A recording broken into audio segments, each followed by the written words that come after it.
Yo les gars, j'espère que vous allez bien. C'est votre boy Galsen. Les gars, vous savez, on est au mois de mars et actuellement, la majorité des étudiants étrangers qui ont postulé sur Campus France ont commencé à recevoir leurs réponses. D'ailleurs, si tu es étudiant étranger et que tu as postulé sur Campus France, si jusqu'à présent tu n'as reçu aucune réponse, pas d'accusé de réception, rien du tout, depuis que tu as envoyé ton dossier, depuis que tu as passé ton entretien, c'est silence radio, tu n'as reçu rien du tout depuis lors, c'est le moment où il faut commencer à s'inquiéter. Mon gars, je te conseille d'envoyer un petit message à Campus France, juste comme ça tranquillement. Tu leur demandes où est-ce que ça en est ton dossier, est-ce que ton dossier est envoyé ou pas. Juste comme ça pour information. Mais bref, on n'est pas là pour parler de ça. Il y a un étudiant qui m'a contacté pour me parler un peu de sa situation et ça m'a fait un peu rire. Et en même temps, je me suis dit qu'en fait, faut que j'en parle. En fait, vous savez, quand tu fais tes choix sur Campus France, tu fais 7 choix. Et parmi les 7 choix que tu vas faire, il y a peut-être 3 universités qui t'intéressent vraiment parce que le programme de ces universités-là t'intéresse, ou bien c'est des universités où tu connais quelques personnes qui peuvent t'aider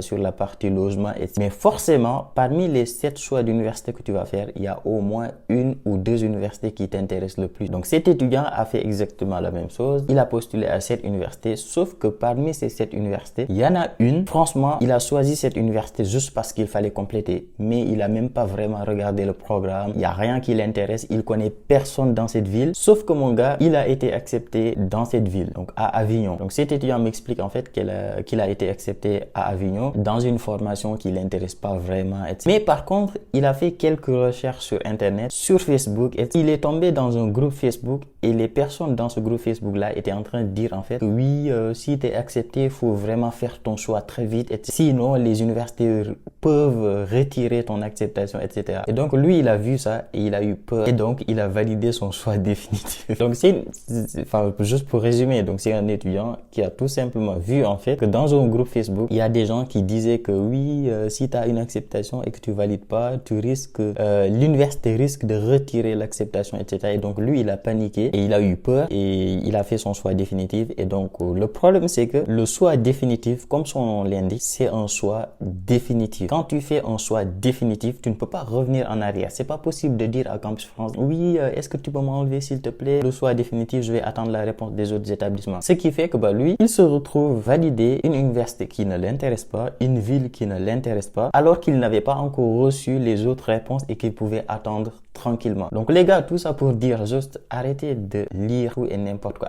Arrêtez de croire tout et n'importe quoi. Sur les réseaux sociaux, il y a beaucoup de gens qui racontent n'importe quoi, etc. Donc surtout dans des groupes Facebook et tout, écoutez les personnes au moins sur TikTok qui parlent de ça ou bien sur YouTube, etc. qui maîtrisent les choses. Malheureusement pour cet étudiant-là, il y a rien à faire. Maintenant, faut trouver quelque chose à Avignon. Faut chercher Avignon. Malheureusement, t'as pas le choix. C'est soit tu continues avec Avignon, soit tu vas aller voir des écoles privées, mais ce n'est pas possible. Et quand tu fais ton choix définitif, toutes les autres universités, c'est fini. Ils vont pas étudier ton dossier. Donc voilà, les gars. Franchement, c'est incroyable.